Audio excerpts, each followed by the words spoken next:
pada dasarnya dia sama. Kita periksa sensoris apa kemarin yang kalian pelajari? SSI 1. Pasti kita akan meriksa rasa raba halus, tekanan, tajam, tumpul, itu panas, dingin, itu yang kan ada traktus-traktusnya yang membawa untuk masing-masing sensor tersebut gitu ya. Kemudian kalau udah ngomong motorik berarti pergerakan otot-ototnya.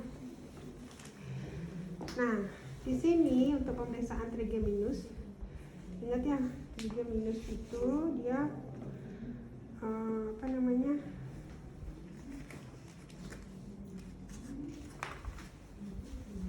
ada 3 cabang ya, biasanya makanya namanya dia tria trigeminus.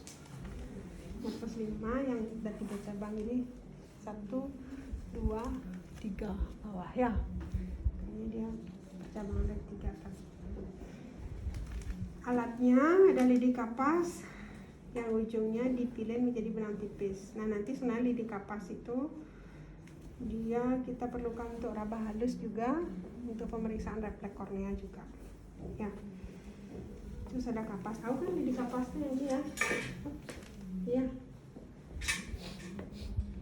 Kemudian ada kapas, nanti bisa kita gunakan kapas untuk, nggak harus lidi kapas sih sebenarnya, kapasnya cukup.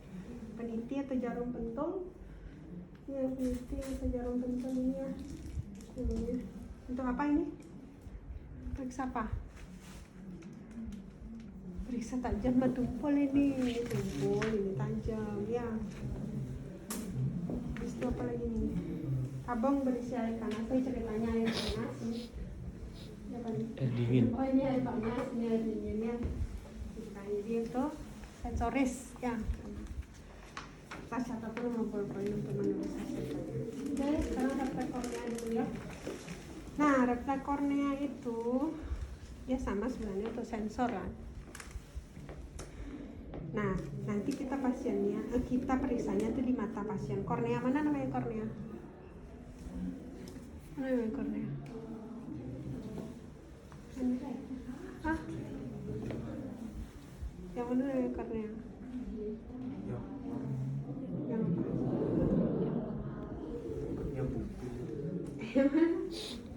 Yang mana?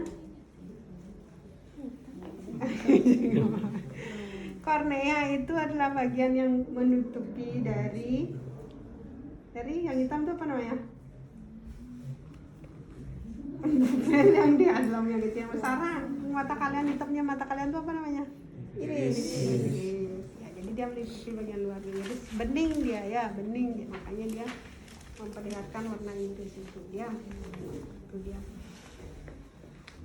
Itu kornea ya.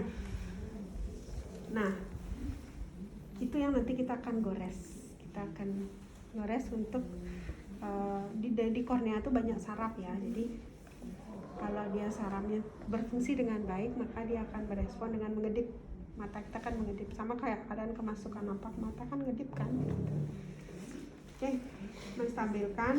Ya, nanti posisinya bisa seperti ini ya. Minta pasien melirik ke si kanan, melirik ke kanan mana? Kanan ya.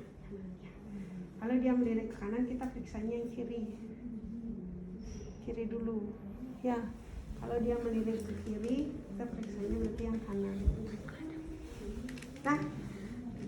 Nah terus mendekatkan ujung lidi kapas, nggak harus pakai lidi sih ya, pakai kapas aja yang saya pegang juga bisa.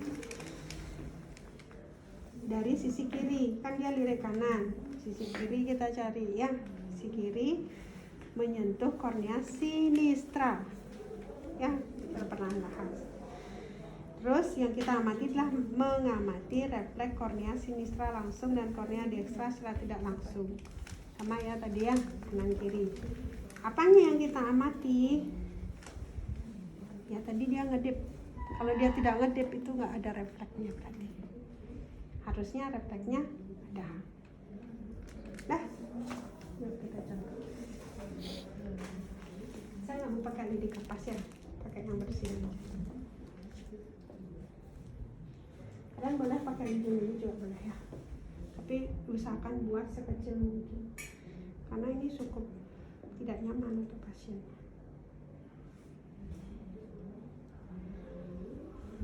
buat ujung kayak ini ya. Nah nanti bilangkan setelah izin sama pasien, jelaskan prosedurnya secara singkat. Nanti mungkin pemeriksaannya agak tidak nyaman, saya akan memeriksa di bagian mata Bapak, ada menggoreskan kapas sedikit. Nanti Bapak tolong melirik ke salah satu sisi sesuai yang saya minta, gitu ya. Nah, sekarang kita misalkan tulisannya yang di sini dulu ya. Bapak bisa melirik ke sana, ke kanan ya Pak ya. Nah, kalau dia melirik ke kanan, jangan kita dari sini ya. Takut dia udah duluan matanya mau dicolok ya. Di sisi sini Pak ya. Nah, kornea, tahu kan yang kornea di bagian hitam. Jadi bagian hitam itu harus tergores. Sisi lateralnya aja, jangan sampai medialnya. Bayang? Sisi lateralnya aja. Yang kita lihat kedipannya ya. Kalau dia mengedip berarti dia. Isi apa? Saya periksa. Buka matanya lagi.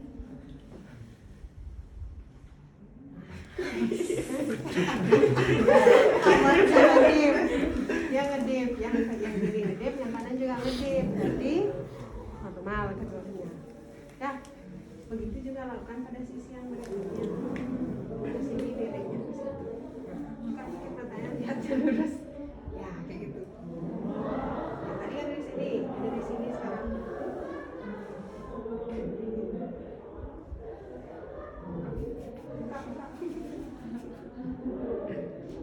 Kena bulu matanya dia panjang-panjang bulu matanya. Pokoknya bagian sisi luarnya dari kornea. Kalau dia mengedip keduanya refleks pada sisi yang digores itu mengedip langsung, tidak langsungnya berarti yang sisi. Dah, gores pokoknya biar kena korneanya, jangan di putihnya ini aja. Oke? Ini yang hitamnya itu biar kena. Dah. Oke? Bisa pakai ini, bisa pakai ini juga ya. Kayak ini juga bisa. Jangan terlalu keras nih begininya. Misalnya pada pasien-pasien yang misalnya dengan herpes ya, infeksi herpes itu sarafnya yang diserang, jadi biasanya dia responnya akan begini. Ya. Nah, biasanya itu untuk attack kornea. Nah, kalau sekarang cabang motorik menilai kekuatan muskulus masseter dan temporalis, ini pasiennya ini kan kita bisa buka mulut ya. Nah, di sini yang kita amati adalah rahang pasien. Mana namanya rahang? Ya, ini rahangnya, ini rahang di sini. Yang kita lihat di sini memperhatikan kelemahan otot yang menyebabkan rahang menyimpang ke sisi kiri atau kanan. Biasanya kita buka di maskernya. Ada nggak mungkin dia lemah pada saat kita suruh ya. Jadi kita nanti ada instruksikan dia untuk mengkontraksikan rahangnya. Kita lihat di sini yang pertama adalah oklusi ya. Oklusi gigi atau oklusi gigi ke gigi. Oklusi itu artinya apa? Kalau kalian disuruh mengkerutkan gigi kan bisa? Bisa kuat ya? Bisa. Biasanya bagian atas dan bawah kan tertutup ya, menyebabkan oklusi kan. Nah, itu fungsinya baik.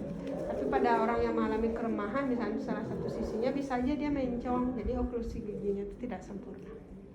Seterusnya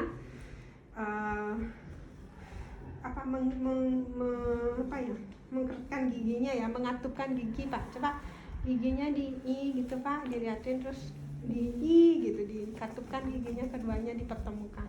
Gitu. Kita amati di situ. Oklusinya sempurna apa tidak? Atau ada dia membentuk celah gitu ya, yang cukup lebar misalnya signifikan. Udah disuruh bapaknya Pak, coba katupkan gigi-giginya sambil bilang I gitu. Ya, kata lihat di giginya. Kemudian meminta pasien menggerakkan rahang kanan dan ke kiri lalu berikan tahanan. Jadi yang kita di sini kita apa? Coba misalkan gerakan rahangnya kanan kiri. Apa ya? Yang bawah ya, rahang bawah ya, suruh ke kanan dan ke kiri. Terus coba Bapak gerakan ke arah kiri. Nah, kalian tahan di sini, bawah ke sisi sebelahnya. Ya, coba Pak. dilawan tangan saya. Dan pegang ini. Rahangnya kontraksi nggak? Kuat nggak kontraksinya? Yuk, begitu juga sebaliknya. Pegang ini. Kontraksinya kuat ya dia. Ya. Atau misalkan kalian kan bisa rasakan nih. Kalian bisa rasakan ada nggak kelemahan di satu sisi. Ya. Terus menggigit kuat juga sama ya, intinya disuruh sini. Pak, gigit yang kuat Pak. Nah, itu rasakan di sini ada kontraksi. Ya, ada kontraksi. Kalian aja pegang ini kalian sendiri. Ada kontraksi. Terus rasakan kontraksinya, bandingkan kanan kiri. Gitu. Bukan sakitnya dicari ya, biasanya kelemahan ya di situ. Nah, melakukan palpasi pada musculus masseter dan temporalis cervical. Jadi di sini ya. Kalian coba ratukan giginya tadi. Menggigit. Nah, jadi sini. Ya. Ya, itu yang diperiksa. Kalian yang harus merasakan tuh nilai itu ada kelemahan nggak di satu sisinya. Bisa? Bisa. Nah, itu yang motorisnya. Kalau cabang sensoris, kita akan memeriksa tadi rasa-rasa, rasa raba halus, rasa raba kasar, tekanan, tajam tumpul ya. Itu yang akan kita periksa dan harus kita bandingkan. Bandingkan yang mana? Bandingkan. Ini kan saya bilang tadi ada 3 cabang ya. 1, 2, 3 kan. Kita bandingkan antara sisi satu dengan atas bawah dan kanan kiri. Itu yang dibandingkan. Contohnya di sini, rasa sedang disentuh. Kan banyak nih menggores kapas dan sebagainya kan, menggores. Ini sensorisnya, misalkan kapas nih ya. Bapak, saya akan menyentuhkan beberapa benda, nanti silahkan Bapak sebutkan rasanya seperti apa. Halus dok, misalkan ya. Ini apa? Tajam, tertumpul, misalkan dia harus bilang. Dan pasiennya harus menutup mata. Suruh pasiennya tutup mata ya. Coba tutup matanya Pak. Ya, tutup matanya ya. Nah, biasanya kita tes di tangannya dulu ya. Ini rasa halus ya Pak ya. Terus misalkan ini.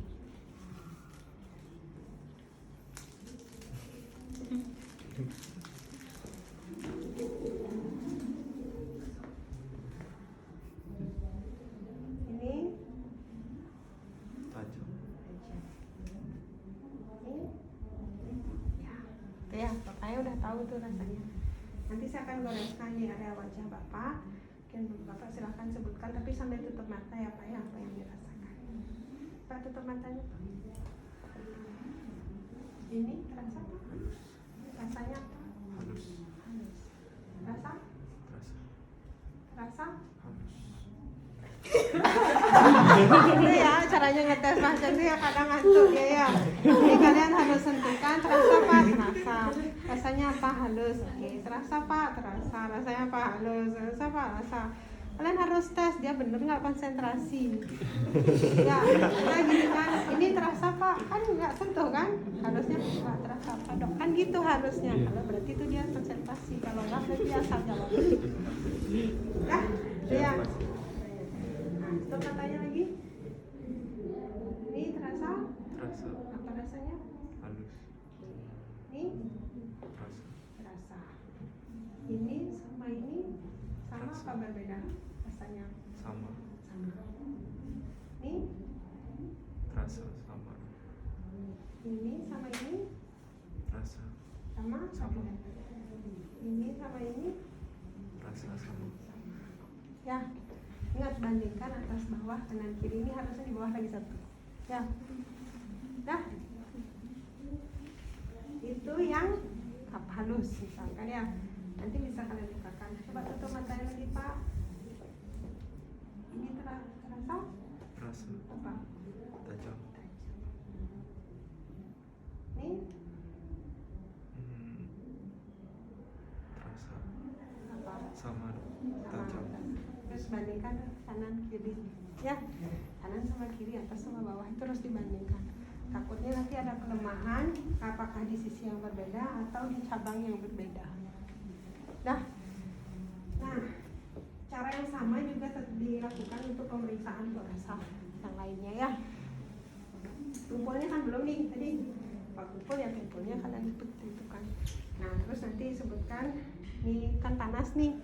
Nanti kalian di sini ini rasa apa? Rasanya apa? Misalnya panas, disebutkan panas. Ini terasa nggak Pak? Nah, boleh kalian tes lagi untuk meriksa konsentrasi pasien tuh ini terasa Pak? Gitu ya. Tapi jangan disentuhkan. Nah, ini terasa Pak? Terasa ini terasa Pak? Oh ya, terasa. Ini sama nggak? Ya. Ini terasa Pak? Rasanya apa kan? Kita panas. Ini sama ini terasa sama nggak? Atau berbeda? Satu sisi. Sama ya untuk yang lainnya, panas, dingin, tajam, tumpul, atau halus. Dah, udah, itu aja. Dan sekarang Nanti untuk durasinya berapa menit untuk melakukan?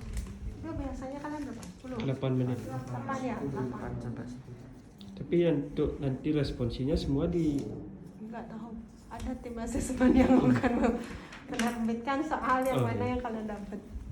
Ya. Bukan kita juga.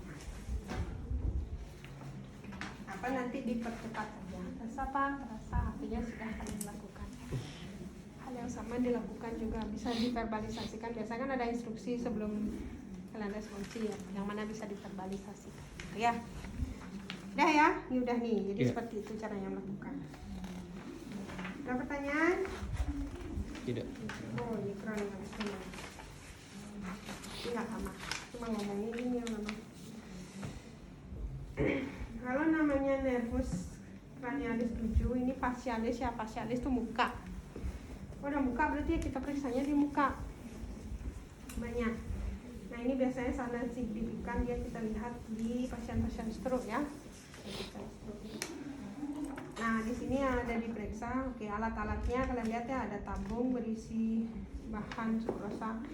Ini untuk memeriksa ini ya, fungsi pengecapan ya. Tapi nggak bisa kita lakukan juga sekarang, artinya nanti kalian lihat video detailnya ya. Nah, untuk rasanya itu ada rasa manis. Yang nervus 7 apa aja? Manis, Asin, pahit. Pahit. pahit, asam. Pahitnya punya siapa?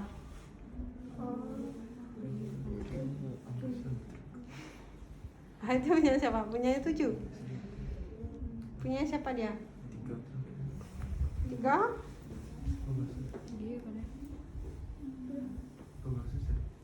Hipoglossus? Hipoglossus apa glossofaringeus? Nanti cari itu PR-nya ya. Intinya tidak semua rasa pengecapan ya. Jadi di nervus 7 itu sebenarnya kecuali yang pahit ya. Nah, oke, kita mulai dari awal aja dulu ya. Ini ada tabung rasa-rasa nanti untuk tes itu ya, rasa-rasa di lidah. Jadi kalian harus tahu di mana ngetes yang asin, di mana ngetes yang asam, di mana ngetes yang manis gitu ya. Kalian lihat lagi di videonya. Ada gambar lidah tuh kan, ada area rasa-rasanya tersebut. Kertas bertuliskan rasa asin, asam, asin, pahit dan yang lainnya ya. Kemudian ada kasanya, jadi nanti sebenarnya lidahnya tuh kita suruh julurkan, kita fiksasi ya. Kita harus pakai handscoon dalam melakukan pemeriksaan. Mangkuk berisi air putih matang ya untuk membasuh ya. Sarung tangan, palu refleks, ini namanya palu refleks ya. Untuk periksa chopstick nanti. Tapi nggak harus pakai itu sih, bisa pakai tangan. Nah, caranya sama ya. Ini nanti kalian harus memberi contoh ke pasiennya ya, cara mengangkat kedua alis dan sebagainya untuk melihat kesimetrisan wajah. Yang pertama, memeriksa kesimetrisan wajah. Apa yang kita lihat? Kita amati dulu. Dari pasiennya diam. Ya, kita lihat. Oh, wajahnya kan seperti ini. Ada sulcus di sini tahu? Sulcus itu cekungan ya. Pak turunin dikit maskernya. Nah, ini namanya sulcus. Ya. Jadi kita lihat itu sulkusnya simetris nggak kanan kiri. Ya, kalau pada orang yang mengalami lesi pada nervus 7 dia akan mengalami kelemahan. Jadi bisa salah satunya itu mendatar. Dan yang lainnya. Misalnya pada pasien stroke. Ada tidak kerutan dahinya gimana? Ini bisa orang-orang tua kan ada kerutan dahi itu. Ya, kerutan dahinya sama nggak kanan kiri, itu juga kita lihat. Biasanya kalau dia mengalami kelemahan satu sisi, yang satu aja mengkerut, yang ini tuh bisa mulus gitu. Ntar kalau kalian ke rumah sakit sekali aja lihat, bisa kok inget ya. Kerutan dahi lebar visura palpebra yang tadi ya, sini ya, juga bagian dari nervus 7 ya. Kemudian ini sulcus nasolabialis yang tadi saya bilang itu sulcusnya ya. Sudut mulut tuh kalau kalian kan senyum sama nih kanan kiri tingginya, kalau misalnya dia mengalami kelemahan bisa jatuh salah satunya di bibir mencong itu loh jadinya. Kemudian apa lagi? Atrofi otot, ada nggak atrofi otot? Jadi mungkin lebih kecil ya, tidak simetris kanan kiri. Pasikulasi dan gerakan involuter, ada nggak pasikulasi? Pasikulasi itu kayak kedutan gitu ya, ada salah satu sisi wajah. Bandingkan kanan kiri, ya. Kemudian, nah nanti kalian akan lihat nih pasiennya dulu dalam posisi diam. Yang kedua itu adalah minta pasien mengangkat kedua alis dan mengamati kerutan dahi. Jadi kalau kita lihat, ini kan dalam posisi diam tadi udah kita amati sulkusnya, kerutan dahi, sudut bibirnya sudah kita lihat. Sekarang kita suruh pasiennya, Pak coba kerutkan dahi Pak, gini Pak. Nah, kan kelihatan nih kerutannya kan, kanan kiri sama kan, normal dia nervus 7-nya. Jadi kalau ada kelemahan pada salah satunya ini bisa lurus, kerutin. Nah ini bisa lurus nih, gitu. Ya, jadi kita bisa tahu kelemahannya di sisi mana. Meminta pasien mengerutkan dahi dan mengamati kerutan dahi. Ya, sudah ya, kasih Pak angkat matanya ini kan kita amati terus. Apa lagi? Minta pasien melihatkan gigi. Jadi suruh pasiennya senyum ya, tapi kelihatan gigi. Nah nanti kita lihat di situ. Kalau dia ada kelemahan pada salah satu sisi mulutnya, maka dia mencong. Yang mengalami kelemahan itu dia tidak bisa menariknya. Hanya satu sisi aja yang senyum, jadi senyumnya kayak orang sinis loh. Suruh ya, kasih contoh nanti pada saat makan pemeriksaan. Kemudian kalau memperlihatkan gigi, lihat sudut mulutnya ya, ada nggak deviasi. Jadi kalian lihat deviasinya tadi. Kalau udah ada satu-satu dia ke sisi kelemahan, pasti dia akan deviasi mencong ya. Terus meminta pasien bersiul. Jadi suruh pasiennya kerutkan dahi Pak, coba. Terus senyum Pak, liatin giginya, kalian kasih contoh. Terus yang kedua suruh pasiennya coba mencucu Pak. Mencucu itu kayak orang mau mencium itu loh, munju atau bersiul. Coba bersiul Pak. Nah suruh ya. Nah ingatin ini ya, kalau misalkan dia sudut mulut pasien, jadi deviasinya ke sisi yang sehat. Ngerti nggak yang tadi suruh kita senyum? Kalau yang sehat dia kan menarik ya. Kalau kalian senyum kan tertarik tuh ke melebar. Kalau dia sehat, dia hanya yang sisi sehat saja yang tertarik, di sisi sakitnya kan diam. Sehingga itu disebut deviasinya ke sisi yang sehat. Dah. Kalau kita suruh mencucu atau dia munju ya, tadi dia bersiul, deviasinya akan ke sisi yang sakit. Ya. Pada saat suruh mensiul, deviasi ke kiri, berarti sisi kiri yang sakit. Ya, suruh bersiul, kalau dia sisi kiri yang sakit, bersiulnya kan mencong ke kiri jadinya. Apa ya? Nah, itu namanya deviasi ke sisi yang sakit. Ya. Misalnya deviasi kanan, berarti sisi yang kanan yang sakit. Dah. Segitu aja untuk pemeriksaan simetrisan wajah. Suruh kerutkan dahi. Pertama amati dalam posisi diam. Suruh kerutkan dahi, kasih contoh. Suruh senyum pasiennya. Kemudian suruh mencucu. Ya, munju. Ya.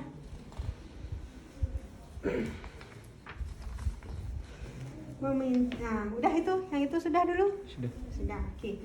Berikutnya adalah memeriksa kekuatan penutupan kelopak mata. Jadi di sini kita suruh pasiennya tutup mata, terus kita paksa buka. Ya, baca. Minta pasien menutup kedua mata erat-erat. Kemudian minta pasien tetap menutup mata kedua erat saat pemeriksa mencoba membukanya. Jadi kalian coba kamu tutup matanya. Sekarang lawan ya, jangan kasih saya buka ya. Coba lawan. Saya mau buka nih, kamu jangan. Pokoknya kamu gini. Lawan sebisanya. Nah, gitu. Kita coba buka posisinya ini. Ya, kita bisa merasakan kekuatannya bandingkan peneduhan. Dah?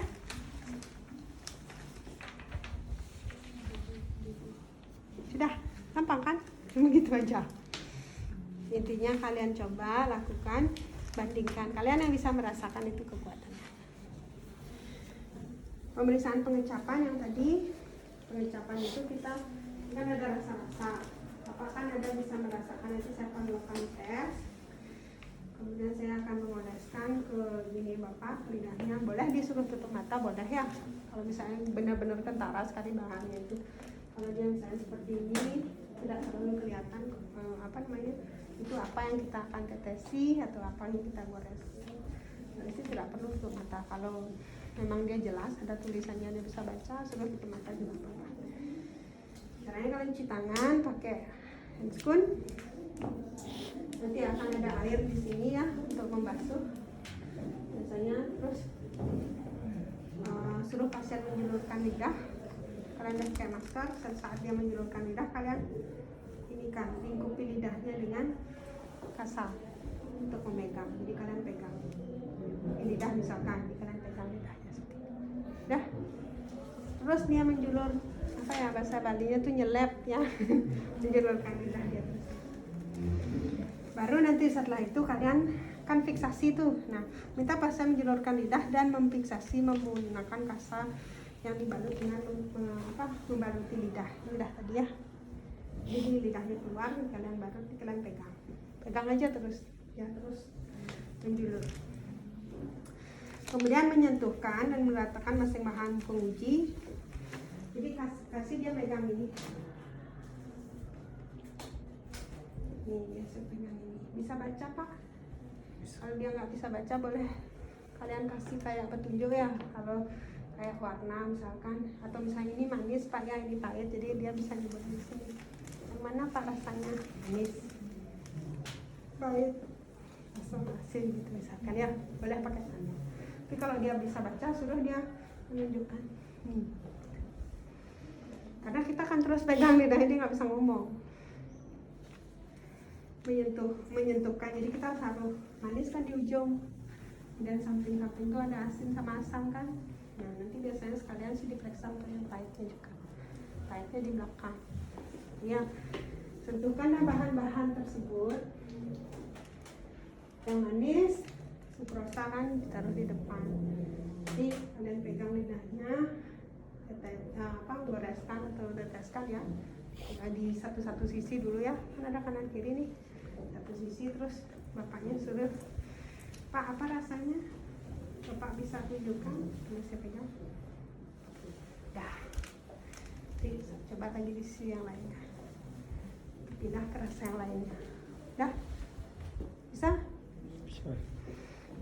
Biasanya juga nanti setelah mengetes satu itu dibersihkan satu, bisa kita bersihkan tadi bagian yang kita tetes ya. Tuh ya, membasuh lidah dengan air pada mangkuk. Ini maksudnya ya, yang maksud saya bilang. Memeriksa, melakukan pemisahan cara yang sama pada sisi lain lidah. Jadi sudah selesai satu, kita basuh lagi, kita cek lagi di sisi berikutnya. Udah basuh lagi, cek dengan rasa yang lain, lagi basuh kayak gitu. Bayang? Nanti lihat videonya, ada video. Kalau sudah semua dites, sudah kalian bisa interpretasikan tadi hasilnya dari apa yang diberikan oleh pasien, baru kalian lepaskan fiksasinya tadi ya. Kalian suruh pasien berkumur silahkan ya. Nah yang terakhir adalah tanda chopstick. Tanda chopstick itu biasanya dia menunjukkan hipokalemi ya, atau pada pasien stres juga bisa ya. Jadi mungkin dia nervous ya, kayak Nervous, apa sih bahasa Indonesia nervous? Gugup ya, lagi gugup. Yang kalian lakukan itu cuma mengetuk saja di sini ya. Diadakan kalian disebutkan di sini. Melakukan pengetukan kulit di bawah prosesus zygomatikus. Yang mana ya prosesus zygomatikus? Mana prosesus zygomatikus? Mana? Prosesus zygomatikus. Oh, zygomatikus yang mana? Udah lupa nih. Muskulo belum ya? Nih, tulang pipi ya. Ini ada prosesusnya nih. Tonjolan kan, prosesus tonjolan ya. Pengetukan kulit di bawah prosesus zygomatikus di depan telinga sisi kanan menggunakan ujung jari telunjuk tangan kanan pada paru refleks. Ini namanya tragus ya. Ini tragus. Jadi di depan tragus nih ya. Di bawah os zygomatikus. Di depan tragus, bawah os zygomatikus di sini ya. Ya. Ini os zygomatikus. Jadi tidak boleh lebih tinggi di sini. Di osnya di sini ya. Di depan tragus ini. Bukan yang telinga. Itu kita bisa ketuk ya. Bisa pakai jari sebenarnya juga. Bisa pakai paru lekat. Kalau pakai paru lekat pakai yang ujungnya ini ya. Coba kita lihat, kita lakukan pengetukan. Lagi satu.